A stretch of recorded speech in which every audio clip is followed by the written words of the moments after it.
ሰላም ሰላም እንዴት አላችሁ? እግዚአብሔር የተመሰገነ ይሁን። እኔ እስካሁን ባለሁበት ፍጹም ደህና ነኝ። እናንተም ሰላም እንድትሆኑ ነው የዘወትር ጸሎቴ። አመሰግናለሁ። ዛሬ ቀን 17/08/2018 ዓ.ም ነው። አንድ ወንድማችን ስለ ባህር ዳር ስለተደፈረችዋ ልጅ በግጥም መልኩ እጅግ በጣም በተመጠነ ትክክለኛውን ገልጾታል። እና አንድ ደግሞ የመከላከያ ሰራዊት አባል ነኝ የሚል ለዛኛው ልጅ ለደፈረው መከላከል ሲያደርግ ሰምቸው። እስኪ ምን እንደሚል እንስማውና ተመልሼ እመጣበታለሁ። እዩት የኔን ጀግና ማረግ ከትከሻው፣ እዩት የኔ አንበሳ ማረግ ከትከሻው። ሕፃን ልጅ መግደል ሴት ልጅ መድፈር ነው የሥራ ድርሻው። እጹብ ድንቅ ጀግንነት አቤት ጉድ ወታደር፣ ሕፃን መድፈር ሆነ መዋደቅ ለሀገር።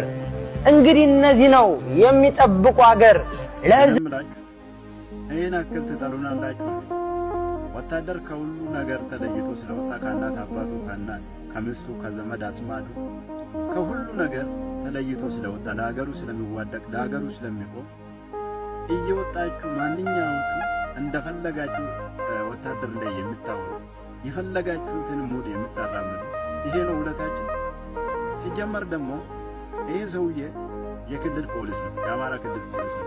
ድርጊቱ የተፈጸመ እየሰማን እንዳለን ባህር ዳር ላይ እናንተ ግን ወታደር ነው እያላችሁ በጌጥም መልክ እያቀረባችሁ እያወራችሁ ከዚህም በላይ ትውልድ እንድጠላን ብዙ ነገሮች ያው እንግዲህ እንደሰማችሁትና እንዳያችሁት ነው ልጁ የሚለው ይሄን ድርጊት የፈጸመው የአማራ ክልል አድማ በትን ነው፣ የክልል ፖሊስ ነው ምናምን ነው የሚባለው ነገር ነው ማለት ነው። እኛ የምናውቀው ደግሞ አማራ ክልል ላይ የተሰማራው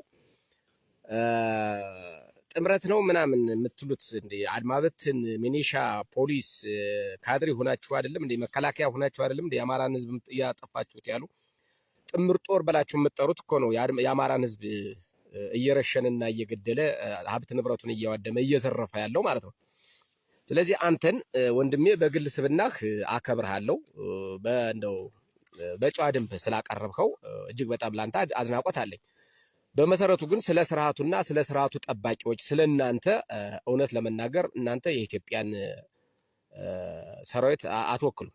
ማለት የኢትዮጵያ ወታደር መሆናችሁም ሲጀመር በአሁኑ ሰዓት ያለው መከላከያ ሰራዊት የኢትዮጵያ ሰራዊት ነው ብሎ መጥራት አይቻልም።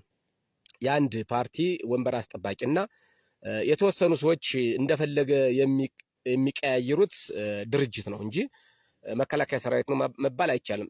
ከዚህ ውጭ ደግሞ የአማራ ክልል እጅግ በጣም ነው የሚጠላችሁ በአፈሙ ስለምታስገድዱት ስለታጠቃችሁ እናንተ ኃይልና ጉልበት ስላላችሁ ነው እንጂ የአማራ ህዝብ በጣም ነው የሚጠላችሁ። ምክንያቱም ይሄ ልጅ አሁን የክልል ፖሊስ ነው እንበለው አንተ ባልከው መሰረት የሚታዘዝ ግን በእነ ብርሃኑ ጁላ በእነ አብይ አህመድ በእነ ሽመልስ አብዲሳ እና በእናንተ በዚህ በብርሃኑ ጁላ ጦር ነው የሚታዘዘው ማለት ነው። ስለዚህ ወንጀል ስትሰሩም አንድ ላይ ነው መጠየቅ ያለባችሁ እንጂ ወንጀል ሲሰራ ወደ አንድ ጎን የሚሄድ ነገር የለም። ምክንያቱም እንዳለ ተደራጅታችሁ እናንተ ጥምር ጦር ተብላችሁ የተዋቀራችሁት የአማራን ህዝብ እየጨፈጨፋችሁ ያላችሁ እናንተ ስለሆናችሁ ማለት ነው።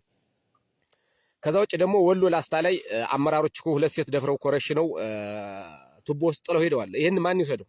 እሺ ይሄን የክልል ፖሊስ ነው ካልካንተ ወሎ ላይ ያሉ አመራሮች ላስታ ላሊበላ 2 እህቶቻችን በመከላከያ ሰራዊት ባለስልጣኖች ተደፍረው ከ3 እና ከ4 ቀን በኋላ ቱቦ ውስጥ ወድቀው የተገኙ እህቶቻችን ምን እንበላቸው? ምን እንዲባል ፈልገ ነው? ነውረኞች ናቸው ሲጀመር እናንተ። የብርሃኑ ጁላ ጦር መከላከያ ሰራዊት ነው ተብሎ የምትሉት አይደለም እንደ ቤት ውስጥ ገብቶ ፈትሾ ሲወጣ ቀለበትና ሀብል አንገት ሀብል የእጅ ቀለበት የእጅ ሞባይል ጌጣጌጦችን ልብስ ሰርቆ የሚሄድ ወታደር አይደለም እንዴ? ምን ይሄ አዲስ ነገር ነው? በአማራ ክልል ላይ አዲስ ነገር ነው ወይ? አንተ ሰው ደግሞ በዚህ ልጅ 2-3 ቪዲዮ ሰራ አይቻለሁ። በእርግጥ ያገዛዙ ወታደር መሆንክን እናውቃለን፣ ግን ለአእምሮህ ነው መስራት ያለብህ። ለአእምሮህ ስራ ይታዘብሃል። የአማራ ህዝብ በጣም ነው የሚታዘብህ። በዚህ አቋም ስትዋሽ ነውር ነው። በሃይማኖት ደረጃም በባህላችንም እንደዚህ በዚህ እድሜ ሆነህ ስትዋሽ ነውር ነው። አይደረግም። ትጠሉናላችሁ ላልከው እጅግ በጣም ነው የአማራ ህዝብ የሚጠላችሁ እናንተ። የብርሃኑን ጁላን ጦር የኦሮሚያን ልዩ ኃይል መከላከያን እያለ ሚሊተሪውን እየለበሰ የሚመጣ አማራ ህዝብ ላይ የሚፈጽመው ነውርና ለብነት እጅግ በጣም ነው የሚጠላችሁ ካወቅከው ማለት ነው። ታውቁታላችሁ። እዚህ ሚዲያ ላይ ወጣችሁ አትናገሩም እንጂ አማራ ክልል ላይ ምን ያክል እንደሚጠላችሁ ምን ያክል እንደሚጸየፋችሁ ታውቃላችሁ። ውጊያ ተነስቶ እኮ ፋኖ ከተማ ሲይዝ እኮ በሃይናማ ነው ፋኖን የሚቀበለው የአማራ ህዝብ። እናንተ ስትገቡ ግን ሙላው ቤቱን ዘግቶ ነው የሚቀመጥ። ከዚህ በላይ መጥላት አለ እንዴ? ከዚህ በላይ ነውር አለ እንዴ? ለ4 ለ5 እኮ ነው ሴት የምትደፍሩ።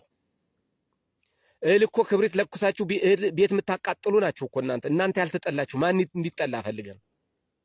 ማን እንዲጠላ ፈልገን? ከዚህ በላይ ነውር አለ እንዴ? አሁን አንተ መከላከያ ነኝ ብለህ ስታወራ አታፍርም? ትንሽ አእምሮህን አይወቅስም? በእርግጠኝነት የዋሸው ማታ ተኝተህ ስታስበው ወይኔ ትላለህ። ለዚህ ውሸታም አቱን። ከዛ ውጭ ግን የብርሃኑ ጁላ ጦር እጅግ በጣም ዘራፊ፣ ጨፍጫፊ፣ ሌባ፣ ሟጥጥ፣ ነውረኛ፣ አስጸያፊ ድርጊት የሚፈጽም በአማራ ክልል ላይ የብርሃኑ ጁላ ጦርና አንተ ታገልታለሁ የምትለው ድርጅት ነው፣ መከላከያ ሰራዊት ተብየው ማለት ነው። እኔ በደንብ እንድታቆየ ነው እንጂ ሲጀመር ኢትዮጵያ መከላከያ ሰራዊት አሁን የላትም። ሌባ፣ አጭበርባሪ፣ አንድ ቡድን የገነነበት ፓርቲ ያለባት ሀገር ናት እንጂ መከላከያ ሰራዊት የሚሰርቅ መከላከያ ሰራዊት እኛ አናቅም። ጡት የሚቆርጥ መከላከያ ሰራዊት እኛ አናቅም። የሚሰርቅ መከላከያ ሰራዊት እኛ አናቅም። እህል በክብሪት ጭሮ ቤት በክብሪት ጭሮ የሚያቃጥል መከላከያ ሰራዊት አናቅም። ቤተ ክርስቲያን ውስጥ ምሽግ የሚይዝ ወታደር አናቅም። እኛ ቤተ ክርስቲያን ውስጥ የሚጸዳዳ በመጽሐፍ ቅዱስ በቁርአን የሚጸዳዳ መከላከያ ሰራዊት እኛ አናቅም። ሌባ ናችሁ። በደንብ አስረግጬ ነው የምነግርህ። ሌባ ናችሁ። አይደለም መጥላት ከኛ ትውልድ ወደኋላ ያለው እጅግ በጣም ይጠላቸዋል። ወጣቱን ህፃናቱን የእንጨት መሳሪያ ይዞ እንዴት እንደሚሰራ እያያችሁት ነው። ህፃናቶች ከ7 እስከ 8 እስከ 10 ያሉ እድሜያቸው ያለ በጣም ነው የሚጠላቸው። ነውረኞች ናቸው፣ ሌቦች ስለሆናችሁ ማለት ነው። አመሰግናለሁ።